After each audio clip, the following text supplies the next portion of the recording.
Hello, everybody. Okay. Welcome to Talk Now Radio. This is your host, Royce the Redneck Radio Man, and we're brought to you by Supernatural Radio Network. And today we're going to be discussing DMT and the Soul of Prophecy with Rick Strassman, and he's online and waiting for me now. Just to let everybody know, he's got a slow connection, so there's a little lag time between our speaking, so you may want to compensate and give us a minute for sound to travel. So, and I'm also having a little breathing trouble today, so excuse my way of talking. Okay, now Rick, how you doing today? I'm doing good. I'm doing good. Thank you. Well, I'd like to thank you for agreeing to come on my show and talk about your book. Yeah, I'm glad you worked your way through it like we were talking about before going on air. It's pretty dense, and I tell people to take their time wading through it because it is such heavy lifting. Right. And it's got a lot of case by case studies in it so people can see the difference between uh, prophecy and the DMT effect to help, make comparison. You got a bunch of those comparisons and in different categories, I noticed. Yeah. Well, in the beginning of my comparison of the two states, I used the DMT categories that I had developed in my research.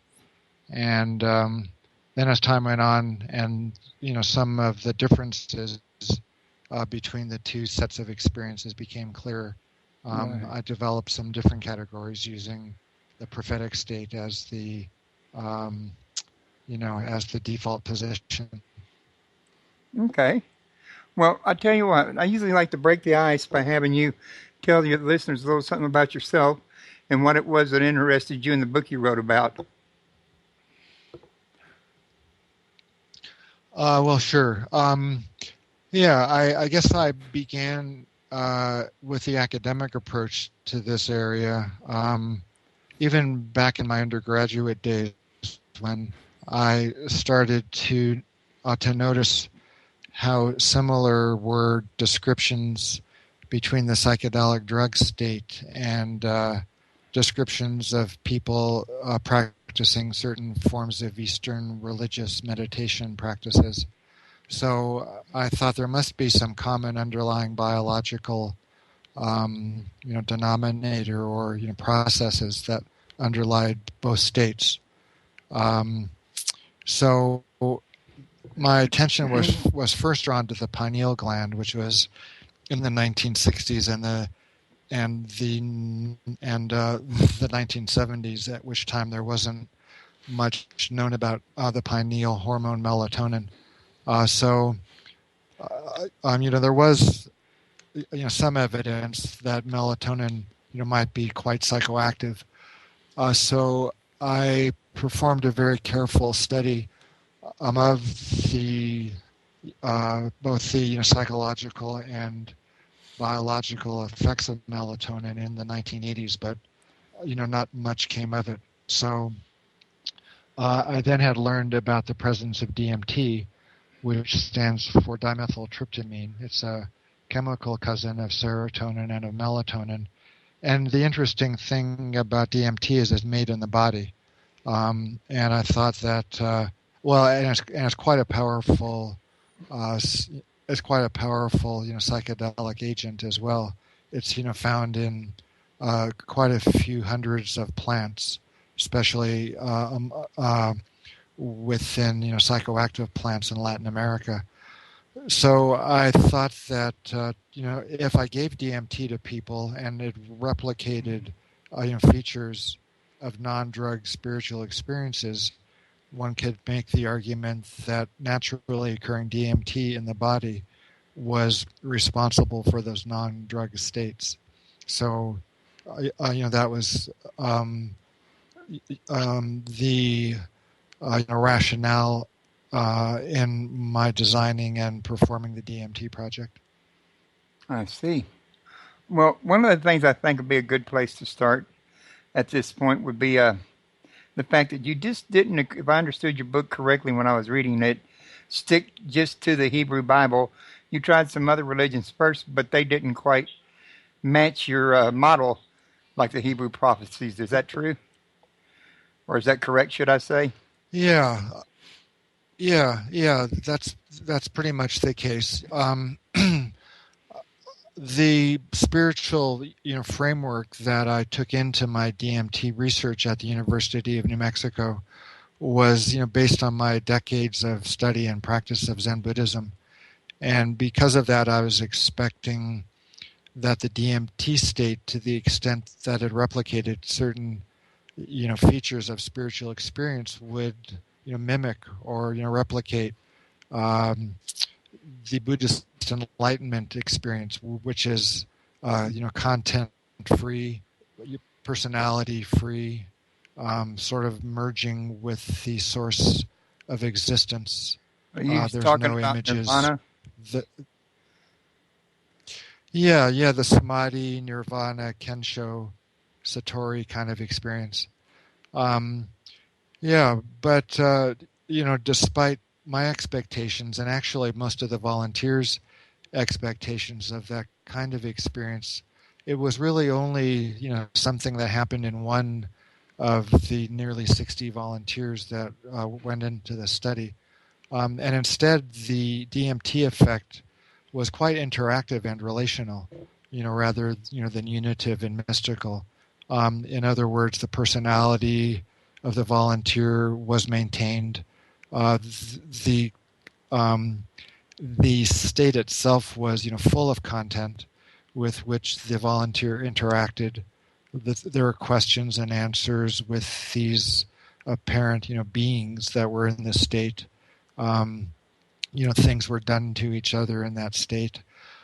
So I had to look elsewhere for a model, for the contents anyway of the DMT experience as compared to the Buddhist model. So I, looked at the Latin American shamanic model, which has, got the advantage of, taking into account the reality bases of people's encounters in these altered states. Because another problem with Buddhism is that it, basically discounts the reality of the contents of these experiences as kind of, way stations or things being shed on the way towards the formless goal.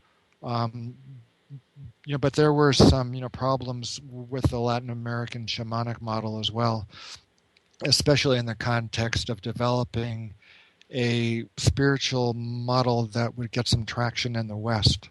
And one of the problems with shamanism is that it doesn't propose the existence of the one God. It's more oriented, towards the panoply of spirits in the spirit world. So that was a drawback. So I then started, looking at other uh, spiritual systems, and began reading the Hebrew Bible or the Old Testament, and the description of the prophetic state, which I don't really define solely as predicting or foretelling the future. It's more any experience, any spiritual experience recounted by anyone in the Hebrew Bible. It wouldn't, it may include prediction and foretelling, but it, more, broadly defined for the purposes of my work as well as any encounter with, visions and with voices, out of body experiences, inspiration, strong emotions, specific, specific kinds of physical sensations. Right. Um, you know, a overwhelming, feeling of an overpowering presence. Those kinds of things. And that isn't only limited to the canonical prophets like Isaiah or Ezekiel or Jeremiah. So I started, to make a comparison of the DMT state and the prophetic state using that at large definition. And, there were a striking degree of overlap and of similarities. Also, one of the strengths of the prophetic model is the people undergoing those experiences, take them as being, uh, well, they're experienced as being as real or even more real than everyday reality. So that was also consistent with the DMT effect. That sounded like Paul's description. The Apostle Paul, if I remember correctly, he said Exactly, something about that. exactly. Yeah, it completely leveled him. It was completely overwhelmingly, convincingly real. And it was unexpected as well, which most of the DMT volunteers, note that as being one of the characteristics. Well, if we did, or you did go ahead and follow your research through and found that they were both being triggered by the same DMT, would that be of some sort of import or benefit to the world? Um, well, in my current book, DMT and the Soul of Prophecy, I'm, not, actually proposing that the figures in the Bible took DMT.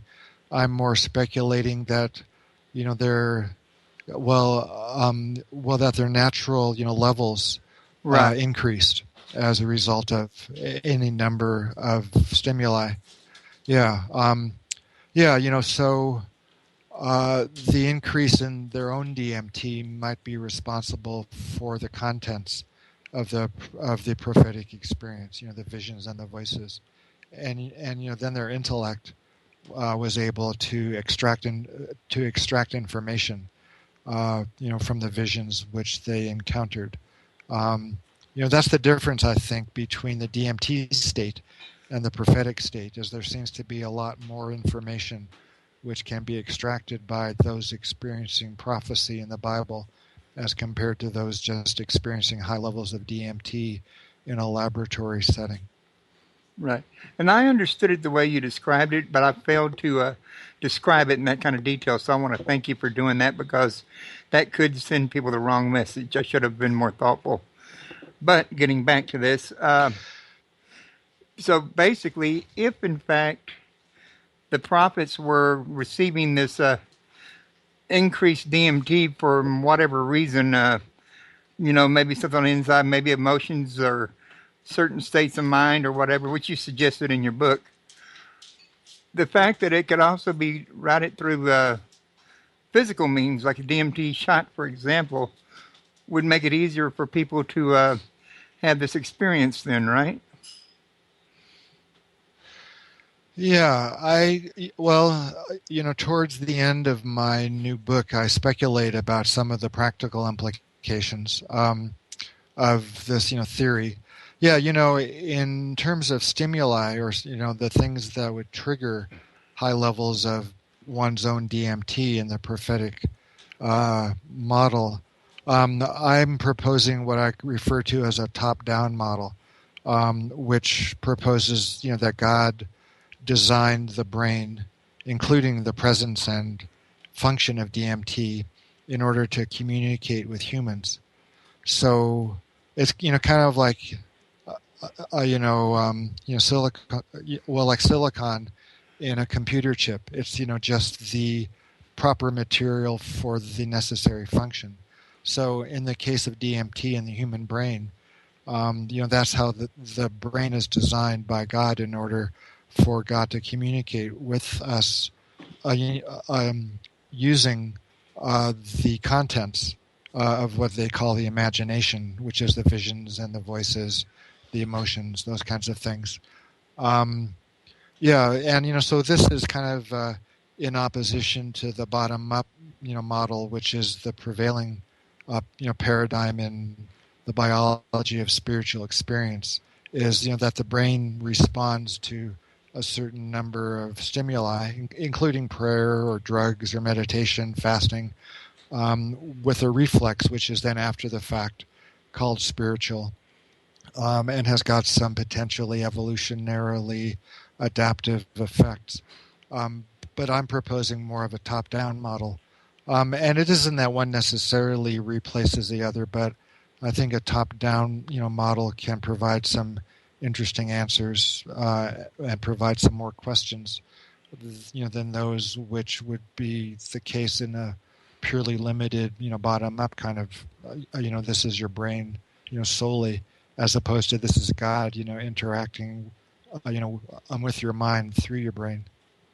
Okay, now let's see if I understand this correctly. It would be God that initiates the DMT to make the contact, not man. Well, in the prophetic experience, yeah, that's my major proposition. Okay. Well, there are other ways, most likely to stimulate, DMT, although it's not been objectively improving yet. You know, stress, fasting, prayer, meditation, certain bodily postures, What maybe about diet? even special locations on the planet. Diet, yeah, fasting or more, well, I would say, primarily fasting. I don't think there's really much in the way of, food that would increase, let's say, theoretically anyway, the activity of the DMT system. Um, but still, you can take DMT. You can smoke it, inject it. You can, theoretically increase it on your own through specific techniques. But that still doesn't guarantee that the information that you're going to be receiving is divine in origin. It is it's kind of the template or the ground, the soil, but it could be seeded from below or it could be seeded from above. So um, that's the major issue I think to consider when you're looking at the issue of false prophecy, like are the visions and the voices that you get either in a religious experience or a drug experience, are they divinely originating or are they primarily coming from your own personality? Well, does marijuana have any effect on DMT? I don't think it's been established, that it does. Well, it's extremely difficult to measure levels of DMT in the body because the concentrations are really low, like down to a billionth of a gram per milliliter of blood. So the technology to be able to measure naturally occurring levels of DMT still isn't quite there. But even so, I don't think even in lower animals it's been established that marijuana raises DMT levels. Um, but still, I think it makes sense to consider that things which cause someone to experience a DMT like state could be working through the same mechanisms that DMT is. And so if you smoke really strong marijuana, let's say, and you have a DMT-like experience, then it would make sense that the same brain mechanisms are taking place in both. Which would also explain why there was reports of the ancients using mushrooms to generate this kind of experience as well. Yeah, well, yeah, there is quite a extensive history, archaeological, anthropological, uh, of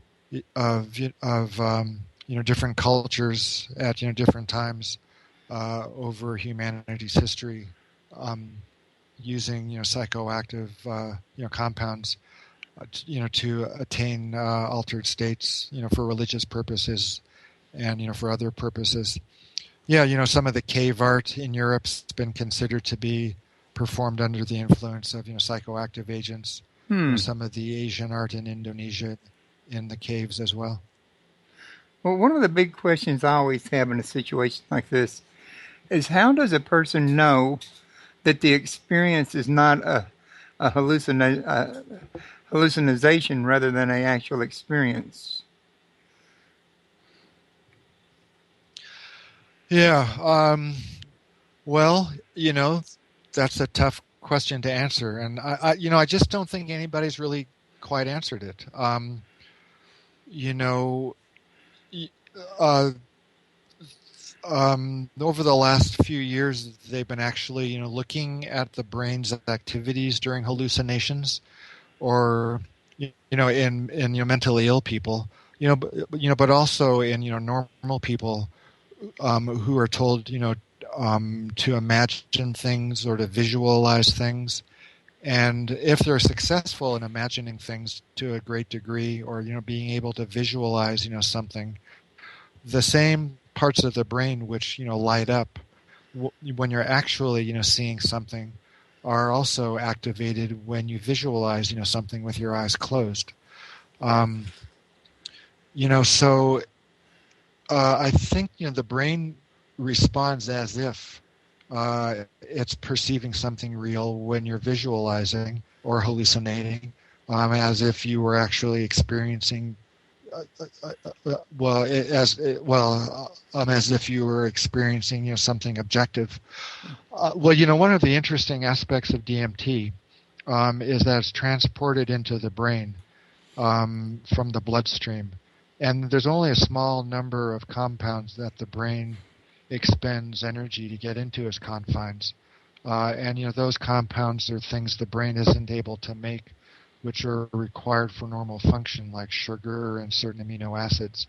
And DMT is included in that kind of select list of things that the brain extracts and gets into itself. So that implies anyway that perhaps DMT is necessary for normal brain function, and normal brain function means normal consciousness. So it could be that our everyday awareness is somehow being mediated by a certain level of DMT in the brain. And more specifically, the last couple of years, they've discovered that the retina expresses a high amount of the enzyme in the gene responsible, for the enzyme that makes DMT. So it could be that DMT is mediating our general level of consciousness, and more specifically our perception of the visual world out there. So I think at a certain point, I don't know if we're quite there yet, but I think at a certain point there'll be like a epistemological or ontological breakdown of the separation between what is a hallucination and what's real. I don't think ultimately, though, that morally that would make a big difference, because I think you would still be behaving as if things were real, because they still have effects. There's still cause and effect. There's still consequences for what you think and do. So even if it were a purely hallucinatory world, unless we could break through that somehow, there still would be cause and effect. There'd still be personal responsibility. Well, I know some of the ancients have suggested that this is the illusionary world that we now live in. Yeah, and the presence and the activity of DMT might be an objective proof of the illusory nature of the world. Maybe perhaps there are many multiverses like some scientists think. However, all of them are illusionary to each other. Yeah, and I think that still, leaves us with freedom of choice. I mean, we still have, free will to determine, which one we want to attend to, and how we're going to behave in whichever, whichever one of those that we happen to focus on. Okay, that's an interesting terminology, the one you decide to focus on, because maybe that's part of the secret to the experience is focus. Um, yeah, I think so. I think we're pretty constrained, generally, by our senses, what we can see and what we don't, what we can smell and what we can don't, and what we don't, what we can hear or not. So, I think within the constraints that we're given, it is kind of a narrow window, but still within Well, yeah, you can take, DMT, for example, and you enter a whole different world uh, with its own inhabitants, its seemingly own laws of physics and of time and space and of matter. So it isn't. I think in that case, under our control, once we enter into it, it kind of takes control of us. But I suppose with meditation practices, prayer practices, you would have a little more control over what your consciousness attends to, and where you go with it. I was just thinking, and you didn't really cover this particular aspect in your book, but I think personally, through my own flawed logic, there may be a connection. There's a difference between, say, a prophecy experience that, I don't know, Moses or one of the minor prophets would have versus an actual experience like, say, John the Gospeler on the island of Patmos when he was caught up in the experience. He was like living in this other area versus visioning it. You know what I'm saying? At least that's the way I understood Revelation as I read it. Do you think it's possible that there is a difference between, like, say, being caught up in the spirit and prophecy, and that there might be a link between the two? Well, are you talking about the book of Revelation? Right. Yeah, well, I've not really looked at that especially carefully. I've mostly, focused on the Hebrew Bible Okay. rather than the Christian one. But it, seems like in the case of the Hebrew Bible, the figures in the Bible, they're interacting completely with the contents of their visions. Unlike Ezekiel is flown to the temple in Jerusalem. He digs through a wall, looks through the hole, sees people doing things in there. An angel grabs him, by the hair and pulls him through space. I'd forgotten all about. And well, yeah, they're quite psychedelic, and especially the major prophets, and Zechariah is in a he is in a field with some ponds and some colored horses, and he's completely in some other world. Okay.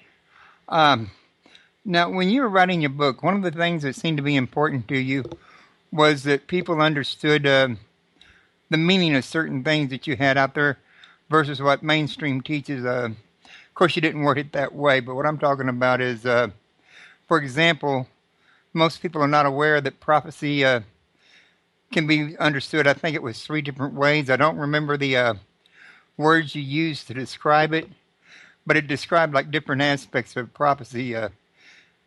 Am I sounding familiar to you there, or am I botching this?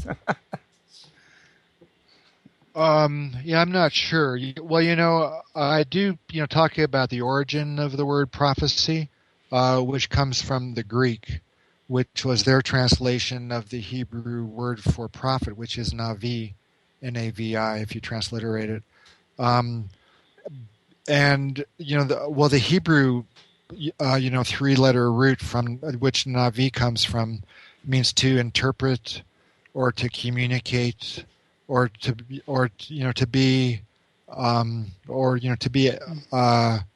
esteemed or elevated. It can even mean to bubble up, but it doesn't actually refer to predicting. It more is a term which expresses an interpretive or a communicative kind of role. And but the Greeks were interested in what they refer to as divination, and that was entering into an altered state to be able to predict future events. And the word prophetes, from which the word prophetic comes from, refers to speaking before something is going to take place. So the whole concept of prophecy as predicting or foretelling is it's almost an artifact of the translation process of the Hebrew Bible into Greek, which was the first non-Hebrew language that the Hebrew Bible appeared in. But the other thing you were mentioning, the three elements of prophecy. Well, I remember I do describe the three elements. There is, there's the source of prophecy, and that is God, and the person of the prophet, and the prophetic process, as it were, the communication, or the mechanism by which that communication takes place. Was that what you're referring to? That's exactly what I was referring to. It's just that my description failed me at the time. Well, you used some words in there Yeah, which you were yeah. just now using that are unfamiliar to me, and when you go back to repeat words that are unfamiliar, you can get confused. I know. Yeah, yeah. Well, especially in this kind of field, it's kind of abstract. It's I guess metaphysical, theological, philosophical. It isn't stuff that's material of normal everyday conversation. That's for sure. But still, it's important. People love the Bible. People read the Bible, then they love the Bible, and other people love drugs and take drugs. So I think there ought to be, some way, that the best of both worlds could, uh, you know, uh, improve each other's understanding of what the other is doing. Well, yeah, because you get totally different things from the Hebrew Bible to the King James Bible. The word God doesn't mean the same in both books. No, no, there's quite a few words in the Hebrew Bible, for God. The most common is, it's what's, like it's,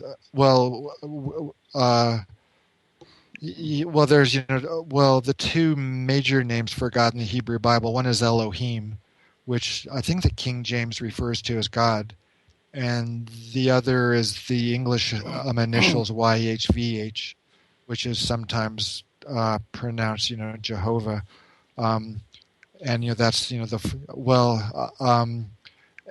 I think the King James will translate that four-letter name as Lord, but still, there's like a half a dozen other Hebrew names for God in the Hebrew Bible, depending on what aspect of the divinity is being addressed or described. Right. And that was another thing that I was reading in your book that I thought was interesting is evidently the ancients' perception of God versus our perception of God seem to be somewhat different as well. Um, like how do you mean? Well, they were viewing God more from, as I understood the book, if I did understand correctly, his aspects rather than as a personality type thing. Whereas I think people in America, I guess because Jesus come as God, tend to attribute more personality traits than they do, the aspects of it. Yeah, yeah. Well, yeah. I mean, if you look carefully at the Hebrew Bible and then you study the medieval Jewish commentators and philosophers that tried to establish a theology of the Bible in a systematic way. Um, they describe God's personality, but only in human terms, or they describe God's activities and characteristics in human terms because humans can really only understand things in human terms. There's an expression in the Talmud, that the Hebrew Bible speaks in the human language. It isn't speaking in bird chirps. It's not speaking in animal growls. It's speaking in language. It isn't speaking, visually or auditorily. It's speaking through words. It's easier to think of God being angry when something bad happens to you and you believe in God than thinking that it's just the result of an incomprehensible matrix of cause and effect, which basically is what's going on. But it's easier. It's almost like a code, to use human terms. Either human emotions or human body parts. Like God's hand, God's eyes, those kinds of things. But God having hands means God has power, and God having eyes means that God is aware. But it's easier, I think, for lots of us to look at it in more human terms. I think so too. I think it's just natural because that's just the world we live in today. There's a little bit different world back then. Even the people's name had a meaning to it back then. I was going to say before we get too far along. Oh, by the way, you want to tell everybody what your website is before I forget that again? Oh, sure. Yeah, it's rickstrassman.com. RickStrassman. Yeah, I've got 3 books out there, and you can order them, through my website if you want to, as opposed to Amazon. In which case, I will inscribe and sign the books. I've got the first DMT book that came out in late 2000, and a co-authored book came out maybe 2007 called Inner Paths to Outer Space, which is a collected works. There's myself and 3 other co-authors. Yeah, and I think I interviewed one of them. The new book. Oh, okay. Who was that? Oh my God, this was like 3 or 4 years ago. I don't remember the guy's name, but I remember the Inner Paths to Outer Space title of the book that we talked about. And he mentioned he had 2 other partners, and this was a Russian guy. Does that help? Yeah. I think he's Polish. His name is Sławek Wojtowicz. That's the one right there. Was that Polish? Where did I get Russian? Oh, wow. Eastern European, Western Russia, Slavs. Okay. But yeah, I interviewed him a few years back about that book, and he mentioned he had other people working with him on the book at the time. So, all of your books can be found at Amazon or at your site, either one?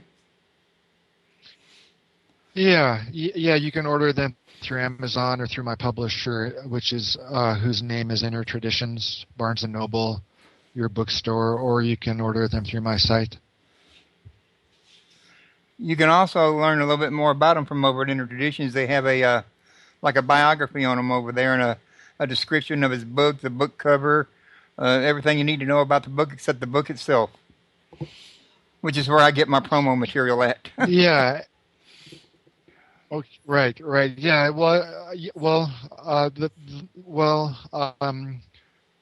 Let's see. Well, so the first, DMT book and my new book on the prophetic state, those are, both available as audiobooks too that you can download from Amazon, so you can listen to them in your car or on your Walkman or when you're exercising. Doing dishes, cooking, whatever's convenient. Right. Now, I don't want to run out of time without making sure you cover some of the parts in this book that's important to you. Is there some particular parts you want to make sure you tell everybody about that I haven't got to yet?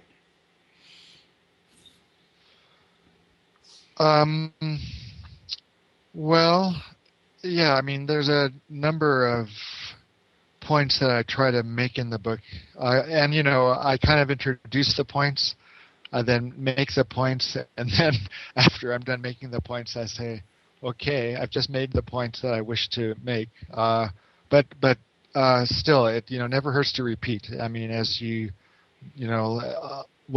is the case, the more you repeat something, the more people get it. So I guess one of the main points is that that it is possible to conceive of spiritual experience as as being involved at both the biological level and the spiritual level, and you can include in that conversation the God of the Bible. You don't have to, necessarily take only one stance or another. I think it's an interplay between the religious and the spiritual, invisible, and the biological. Um, so I worked out this top-down model of spiritual experience with a lot of effort, and I think it's a pretty good, complement to the bottom-up model of, this is your, this is a, brain, reflex, and that alone. I also want to try get people, to look at the Hebrew Bible as a potential key to interpreting and understanding and integrating spiritual experience of all sorts, either drug-induced or otherwise. I think I want to introduce, the richness of the Hebrew Bible to the educated, secular, Westerners out there who have, I guess, what one might call, post, traumatic, God disorder from their exposure to the Bible and crazy ideas as children, and they never really, went beyond it because they were so traumatized. But you can understand the Bible in a sophisticated way.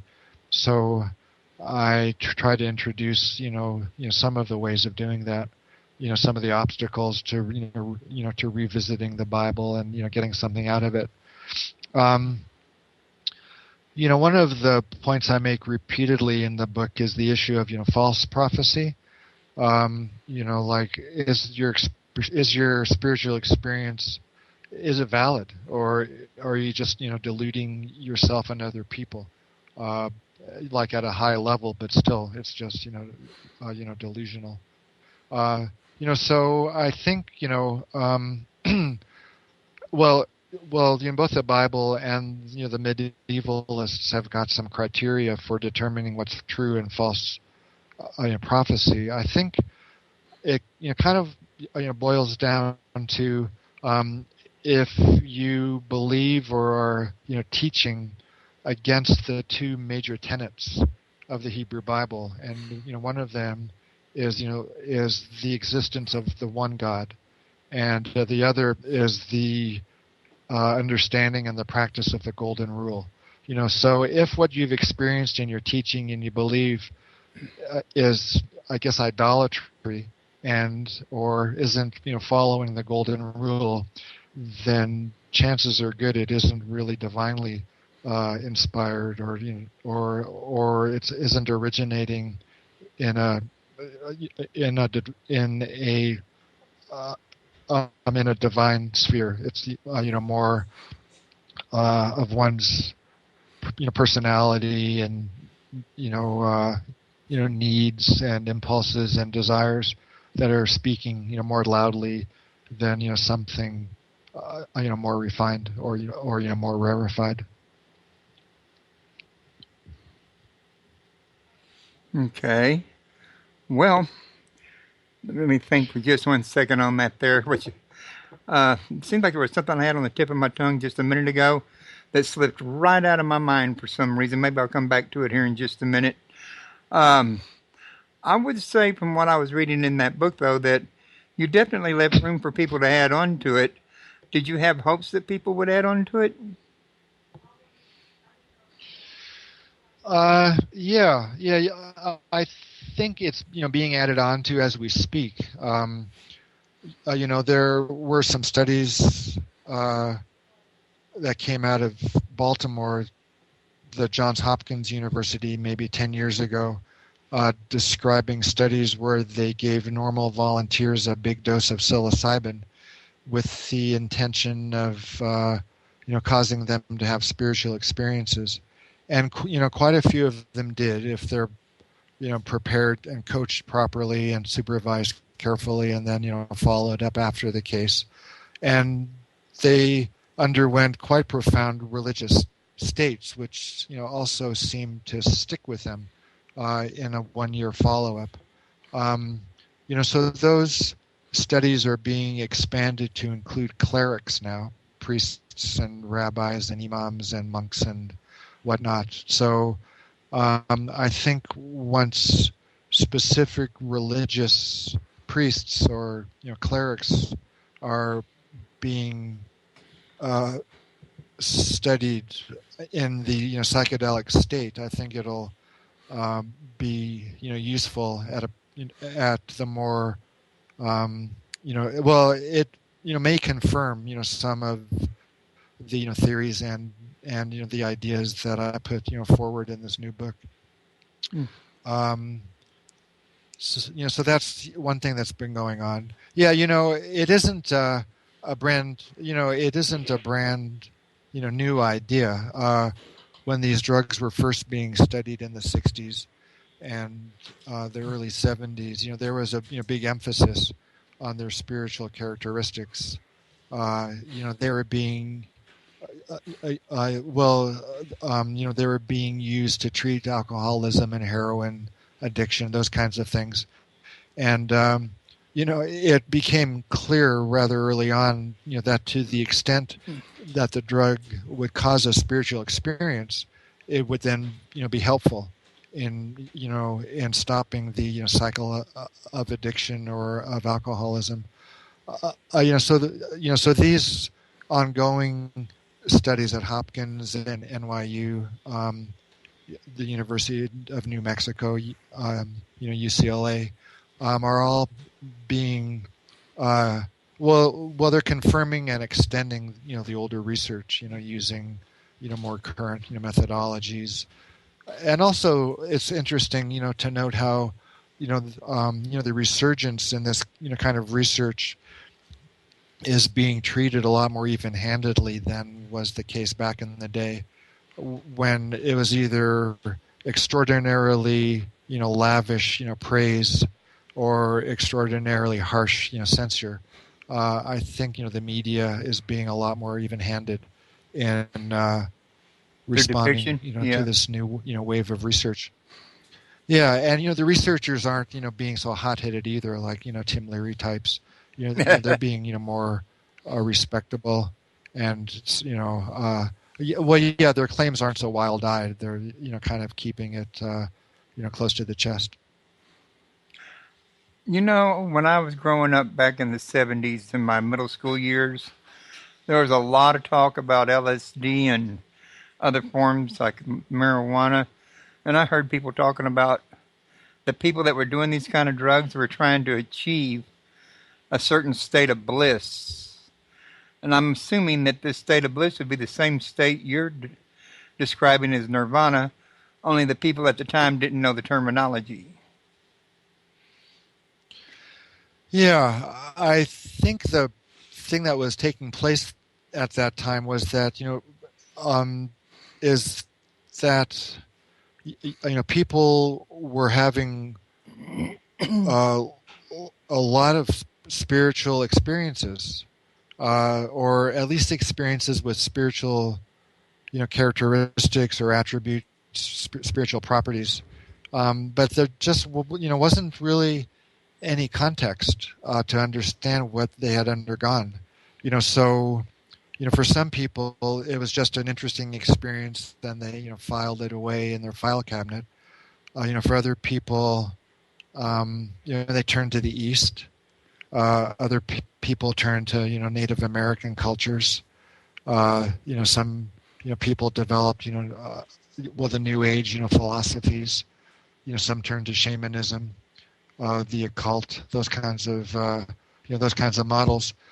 But there wasn't either the context for using these substances in a container where their effects could be channeled for the best good, both for themselves and the larger community, or even like an intellectual or spiritual model, which could label the effects and look at them carefully, see which ones were useful, which ones weren't. So I think we're being given like another opportunity, to develop, the proper models. And I think it just depends on what you want. There are scientific models, And there's religious models, but I don't think they necessarily have to jockey for position. I think it just it They're will not depend mutually on what you're exclusive. looking for. Right, and I think they can shake hands over the spiritual experience, which is, I think, in a lot of ways opening up a new dialogue between religious and scientific sensibilities. Well, the biggest problem, if you ask me, that they have with that is fact versus faith. Right. I know, fact versus faith. Well, I think you could look at the biology of faith, and you could look at the faith of science. So I don't think in that case even it's black or white. I think there are some areas of overlap which might provide some interesting conversations. Well, I do know that, especially in the field of quantum physics, there's much out there that has to be faith based because 99.9% of it's all theoretical. Well, that's true. And even if you can establish it, mathematically, that still implies faith in mathematics as giving objective truth, and it may not may not necessarily be the case. The laws of physics or of mathematics may they may not apply everywhere. I guess it just goes to show you can run and hide wherever you want to. Faith's going to find you somewhere. That's right. So, um, personally, from what I read of your book, I think anybody that's doing modern day research on this here particular field should get your book and use it for reference material because it was well written, in my opinion. It was well researched, well documented, very thorough and in depth, and a useful tool, in my opinion. Well, thanks. I appreciate that. Yeah, I mean, a lot of work went into this new book on prophecy. I mean, I started taking notes on the book in 1998, and it kind of went through various incarnations, as it were. Yeah, and so it came out in late 2000 or 2014. So it was a 16-year a 16-year project. And it started off quite disorganized because I really wasn't sure what I was looking for.